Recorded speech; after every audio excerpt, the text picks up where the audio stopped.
Here's the top 6 highest paying niches that you need to go into right now for your YouTube automation channel. So we're back for another session. How you doing, man? Let's go. Pretty good, pretty good. What's new with you?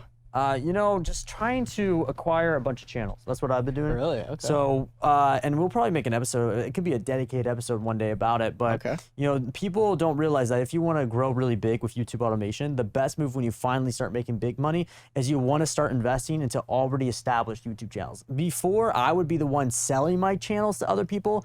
But now that I have more capital, I'm starting to acquire channels because think about it, like you can save 6 to 12 months time. If you can buy a channel that cash flows $3,000 already per month, that covers the production overhead to make insane videos that you could level up to like 50, 100K a month. Wow, yeah, I've never really thought about that. Is this the first time you've ever bought a channel? No, I bought a few before, but this is like, this one that we're working on right now is like the biggest one I bought. Like you literally don't know that's a thing? No, I've literally never heard about that. Straight up. Never. Okay, you've been in this space for so long. I'm surprised you don't know any of that. I mean, I'm always just starting them new, but yeah, is it hard to find channels that are... So yeah, that's the question I always get. It's like the way you find a YouTube channel, from my experience, is like that you can acquire. Yeah. There's a lot of communities out there, whether it be Twitter, Discord. You can go into little groups, and there's a lot of people selling channels, or you'll see people talk about their channel, and then you can offer them some money to acquire the channel. And then when it comes down to, most people are probably going to be the type of person not to acquire the channel, but to sell the channel. Right, yeah. For the person trying to look for people to sell a channel to, you know, there's a bunch of people, whether it be me or other gurus out there, or there's actual investors out there that you can find on Facebook groups and stuff like that, and you can pitch them how YouTube automation works, and then they can buy the channel from you. Right, okay, yeah. It's interesting able to take it. I haven't been buying any channels as of recently. Pretty cool thing. I don't know if I've talked to you about this either, but this past week started working with Eric, writing his scripts. That's been a lot of fun. That's been like my main kind of focus as of now. Like I'm still working with all the same clients, but Eric's that one creator that I always wanted to work with. So like finally being able to work on one of his scripts has just been like so fun. All his video ideas are so crazy. So it's unique for sure. But yeah, I mean, just what's kind of the process almost when you try to come up with a script with Eric?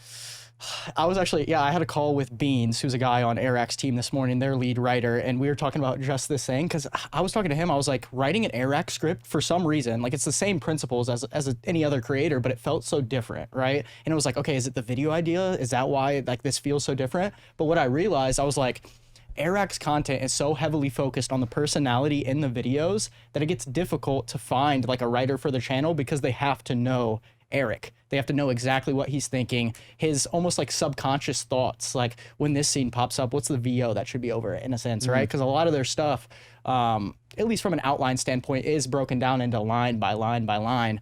So I did like 3 scripts for him last week. They don't take me too long, like a couple hours, but like I saw from like the first video I wrote to the third video, just an improvement overall on just like understanding Eric's brain. So like, for example, if I'm going into a hook and then I roll right into like a one-liner from Eric, like the first script that I wrote, the one-liner was like, like this seems like something that could be in Eric's video. And then the third one was like, oh my God, like he needs to use this, right? So it was like, it feels like a scriptwriter for a channel that's heavily personality focused like Eric's. You need a writer. Eric or Eric? It's his name. Eric. That's his first name? Person, yeah. Eric? Okay. Eric is Eric. Oh, I got you. But yeah, you just need to like completely understand Eric, and the whole talent on their team. That's something that I've talked to a lot of other people who are big talents, and they keep coming to me. They're like, how do I train my team to understand my voice? Right. Because that's a very tricky thing for a personality YouTuber. Oh, yeah. I mean, Faceless is so much easier. Faceless videos, in my opinion, are so much easier, and this is why I love YouTube automation. But for a personality YouTuber, the problem they run into is if they try to have someone help them script some video ideas, that person kind of has to know their brand and know how the person even behaves on camera, which is so tricky to find that balance. Yeah, it was a pretty good fit already for me and Eric as well, just because like I was saying, like he's probably the one creator that I consistently watch like every upload that drops. So it was like I already had a good idea of like his comedic value and how he like actually formats his videos and puts things across. But like I wish I could say, but these videos like that I had to write were some crazy concepts. So it was a lot of creative thinking as well, which I haven't probably wrote a full script since Preston. So it was like, it was refreshing. I actually had a lot of fun. You like writing scripts? Typically no, but like for some reason writing that, I was like, this is so much fun. Cause I think I just have with Airx videos, you have so much creative freedom where it's like, if I want him to buy a submarine and sit on the ground level of the sea, he'll do it. So it was like, wow. Yeah, it was a lot of fun. That's awesome. Well, let's get into this YouTube niches we got going on, guys. I know the common thing that people run into when they're about to start a YouTube automation channel is oftentimes they'll come to me and say, is this niche good? Is this niche good? Is this category of videos good? Because, you know, the truth is your niche does really, really matter. You know, if you go into a niche that only has 1,000 views across the board on videos, you're not going to make much of a living unless those 1,000 views are guys who are, you know, high level investors, $10 million.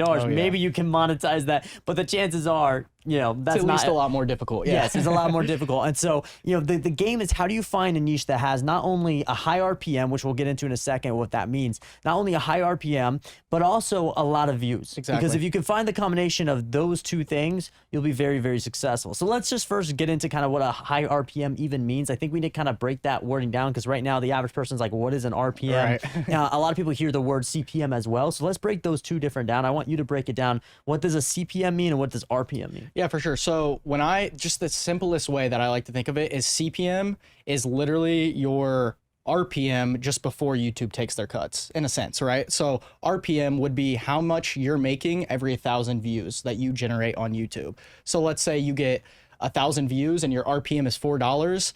You then get $4 for those 1,000 views, right? And then obviously as you gain, it progresses. But that's the simplest way that I would think of it. Is there anything you think I'm missing on that? Yeah, I mean, the big one is CPM is what advertisers pay as gross revenue to YouTube. So for example, advertisers will pay $10 every 1,000 views, right? That's a CPM. But your take home, your RPM, that's maybe, I don't know, that's a $5 or so, right? If it's a $5, that means you have a $5 RPM. Every 1,000 views, you make $5. Exactly. And so that's kind of the setup of RPM versus CPM.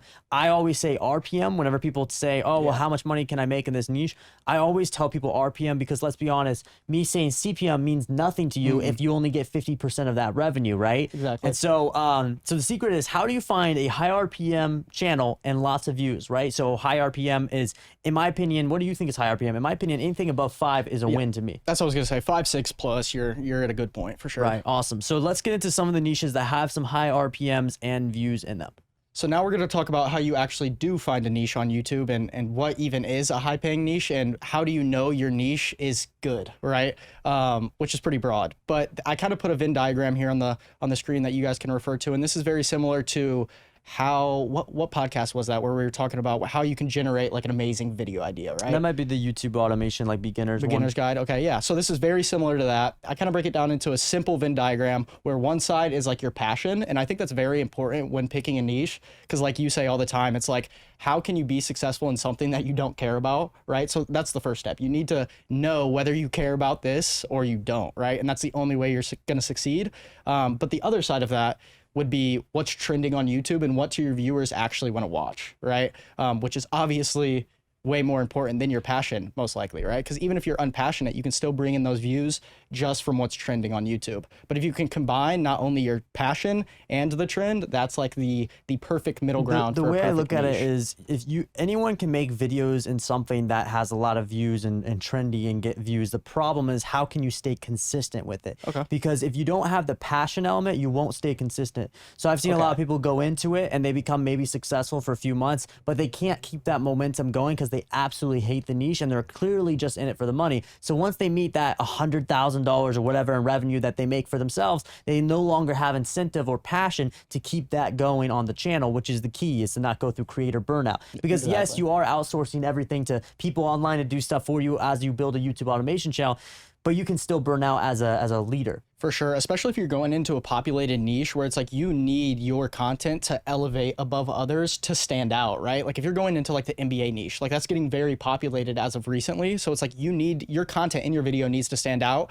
The only way to do that is if you're actually passionate and have knowledge on that, or you hire somebody that does, right? So it's like you can gain views, but eventually, like you said, you're going to run into that burnout or run into a point where it's like you don't know enough or you don't care enough about this subject to actually have great videos. So let's talk about how you can pretty much scrape YouTube to find a certain niche and find what is working in the niche that you're looking into pretty much. So let's say a niche that you're thinking about going into because maybe you're passionate about it is basketball. And you know that basketball has a lot of views in it, right? And so what you're going to do is you're going to go through the YouTube search and you're going to search, let's say basketball. Search for any key terms that can relate to your niche. Basketball, NBA, there's a bunch out there. For sure. Then what you're going to do is you're trying to, like, actually, you break down the second part right here. Yeah, so after you go into YouTube, you search basketball, right? Now you need to scrape through and figure out what's actually trending and what does well within the automation. That's the most important part here. Obviously, we can't go look at the actual NBA channel and be like, this performed well, because as an automated creator, you just cannot create that. The only time I would say that works, so if you go directly to NBA channel, the only time it works is if you go to like most popular in the last month. Okay. You can see what key person got more views than others. So if LeBron Topic-based. James has more highlight views than everyone else, that tells you that you can create a LeBron James video. Doesn't mean you can make a video specifically on the same video idea, right? But make something about maybe that key player. For sure, yeah. But yeah, going from there, you find out what's trending. So here within the basketball realm, I went on YouTube, searched basketball. What I noticed that was trending, plays, like highlights from the games, pretty obvious. News was one that was like, I think there was like 2 videos on there of like, it was about specific NBA players. So like, let's say LeBron James just bought a $10 million mansion, whatever, right? But there was not a lot of those, but all of those that were posted had a lot of views. So I was like, noted, right? Continue finding like what's trending. I noticed that fights were trending, future NBA prospects were trending, which in my opinion, that's just because like the draft is coming up, right? So from there, okay, you recognized what is actually trending within your niche. Now, how do you categorize that into a sub niche, right? And that's what people usually struggle with. So the next step from there, what I have down is like, what has an opening, right? Like, so out of these trends, what's the most populated? How do you see yourself being able to fit in and be different than their content and perform, right? And I think that's a big angle that not a lot of people, it's overlooked in a sense. It's obvious, but definitely overlooked. But once you kind of like notice, like, okay, like I said, the biggest thing for me was news. I was like, this hasn't been capitalized, but when it has been capitalized on, it's doing really well, right? So I'm like, news, but like what kind of NBA news are we diving into?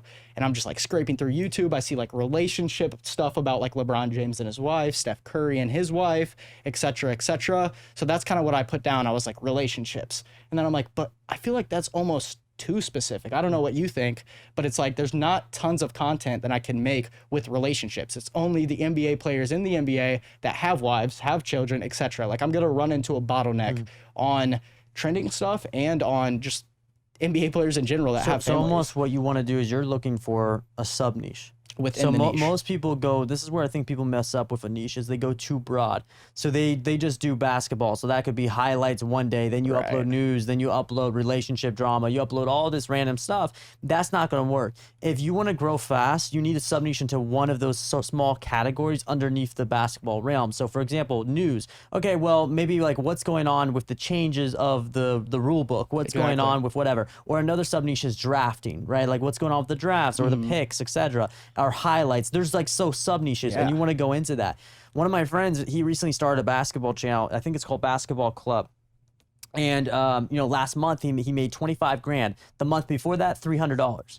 He blew up very, very quick off of only 16 videos. Okay. And what he specifically started to realize works for him is news in the NBA world. One of the videos that really performed for him, that's working for him, is where there's an announcement that they're changing the basketball. So the basketball is going to look a little bit different. It's going to be a little bit different, whatever. So what he did is he clickbaited it, and the thumbnail was a random ball with a bunch of holes in it. No way. Yeah, that's crazy. A bunch of holes in it, and it just performed to 7 million views in less than a week. That's crazy. This morning I had a call with Jester this morning, and we took that thumbnail concept because I saw it on an automated channel. I was like, this has 8 million views. He has 25,000 subscribers. I was like, I haven't seen anything perform this well on such small of a channel within the NBA realm in so long. And you know what's crazy? He edits his own videos. Oh my god! Right, and so this is what I'm saying. Like people don't realize.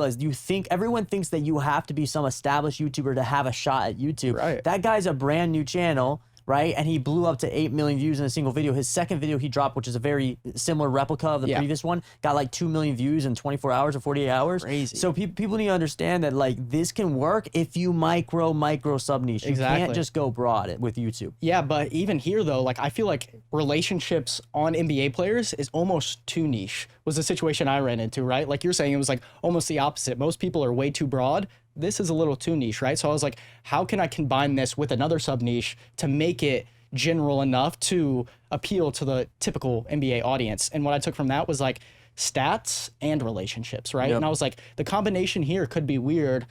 But let's see if there's anything that's performed like this on YouTube or any channels that have tried to replicate similar to this formula, which is this next example that I have down.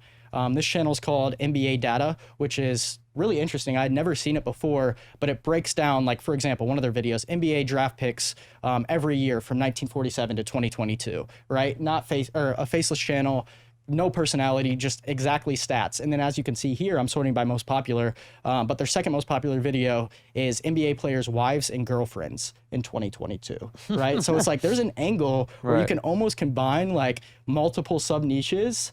Well, real quick, let me quick break this one down so people don't know the context. So back in the day, this is like a 3-year-old trend. Back in the day, there was a massive niche about just data overall. So people would do random data videos where and you guys would have to check out this channel on your own time to understand what he's talking about. But like NBA Data is the channel name.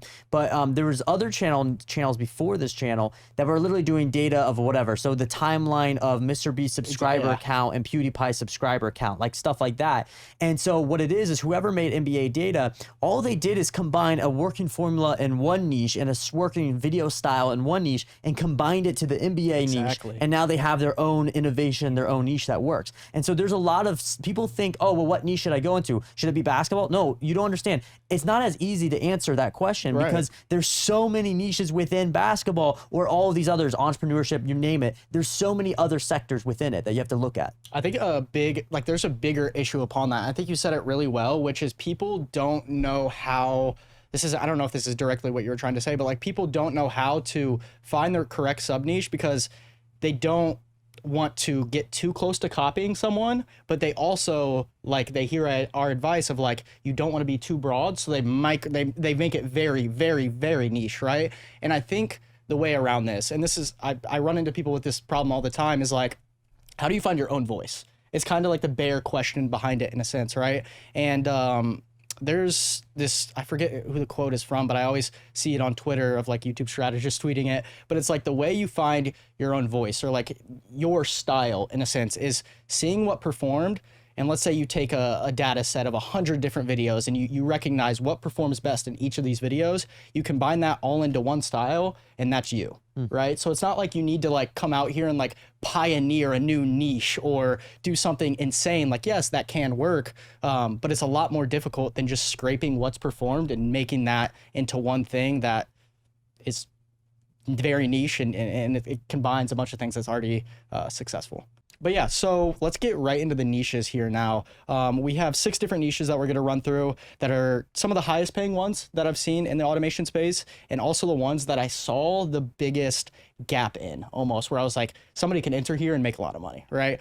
So the first one, it's pretty simple and you see a lot of channels of it, but none of them have hit it hard enough, or I feel like combined enough audiences from both sides to make it like crazy to where nobody else can compete within the niche, right? So this niche would be documentaries and breakdown videos. And I'm each of these niches as well, I kind of give sub niche angles. So if you're somebody watching this and you literally want to take one of these ideas, you can. But yeah, first one that I have down here is like a sub niche on specific artists, music artists, right? So you're making documentaries. Obviously, these are faceless, but let's say it's on the Kid Laroi, right? And you're making a video, it's like the dark truth on the Kid Laroi. And I'll dive into some more hands-on examples here on this next slide. But yeah, there's so many different angles you can take on this. The broad niche is a documentary, right? But what's the sub niche? It's the topic of the documentary. Is it artists? Is it professional sports players? Is it celebrities? Is it politicians? And actually, funny enough, give you guys some sauce, I'm launching an automated channel on documentaries within the celebrity and influencer niche, right? Kind of similar to the Rebound channel, which I'm sure all of you guys have heard of, where it's like stupidly expensive things that NBA players own, right? This is a documentary on professional sports players. So it's like, I see this is performing super well on YouTube.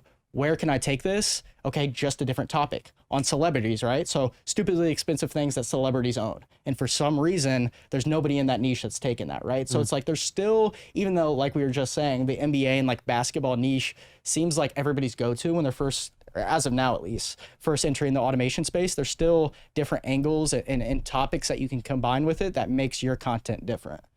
I like that. Yeah, most of the money I've made was actually in celebrity niche.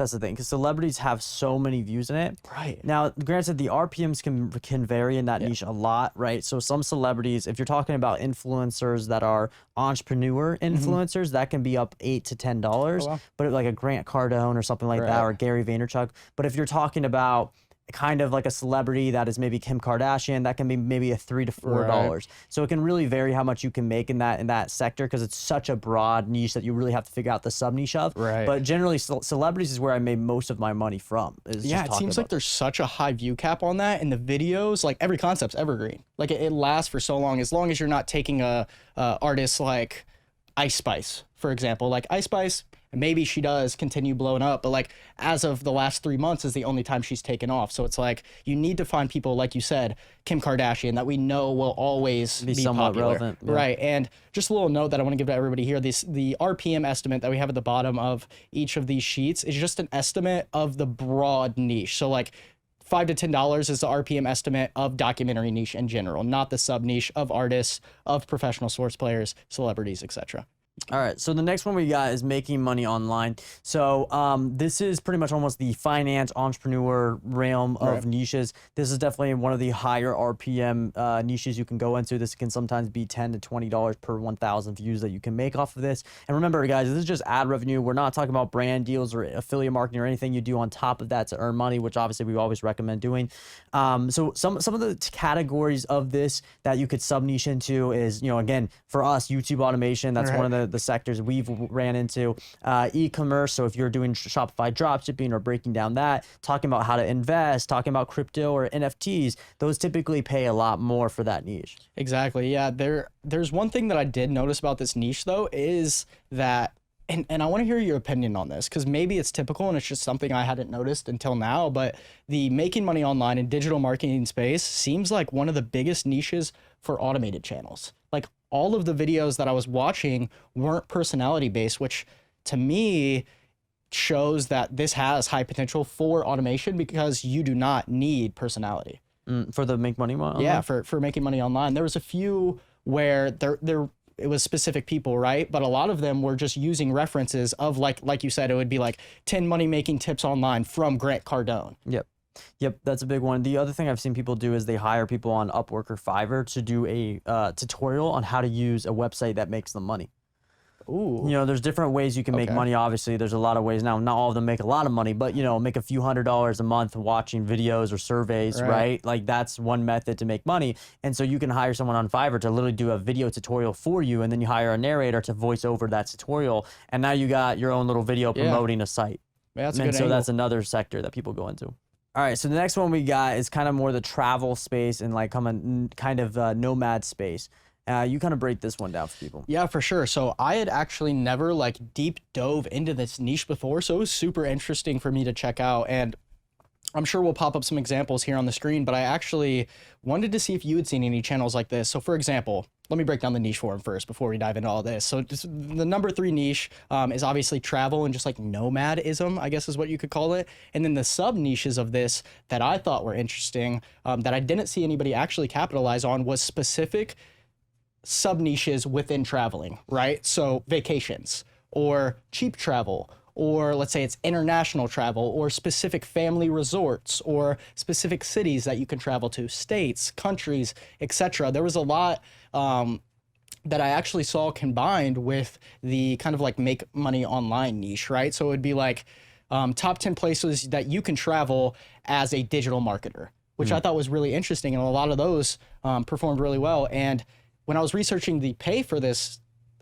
niche, like the average RPM, seeing $10 to $15 heavily surprised me. Is that surprising to you? Yeah, it's higher mainly because think about the way you get paid on YouTube, the way you get your higher RPMs is you have to ask yourself 2 questions. The first thing is, who's the audience watching this content?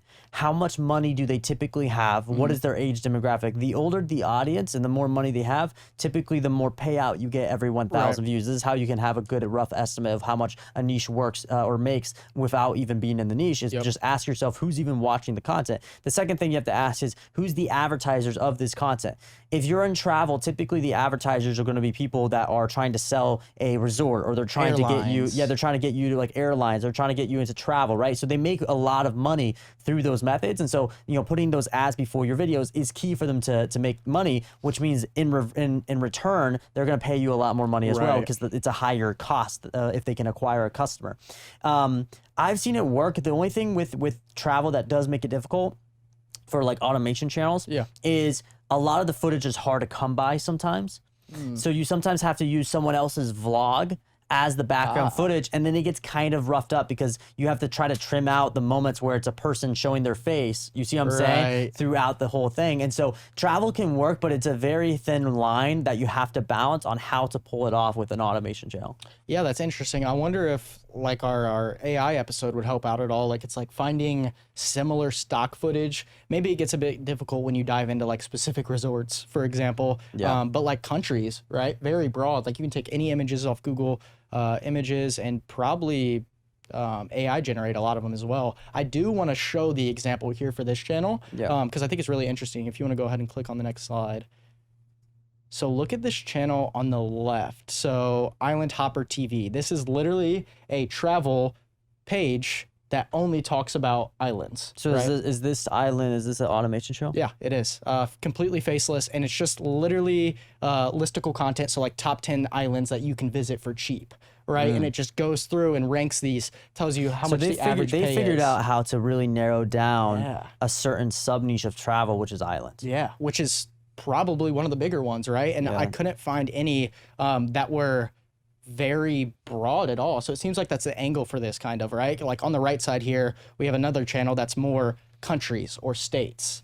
And it's like, what's another angle you can take on this? Like we just said, resorts, right? Just getting uber specific. And I assume, right, like during spring break, high school spring break time, your niche is going to go crazy, right? For resorts at least. So niche number 4, this one actually is content that I typically watch on YouTube. So I thought it was pretty cool to look at, especially for automated channels. I hadn't seen a ton of them before, but after I started kind of deep diving, I found a lot of them. And this niche is self-improvement, and a different angle on it is kind of psychology, is kind of what you could broaden it as. And then the sub niches that you can take on this would be like mental health disorders, right? Relationships, meditation, etc. And to give you just like, because this one seems very broad, but let me give you a few video examples to help make it more specific. So like, for example, let's say it's for mental health disorders, right?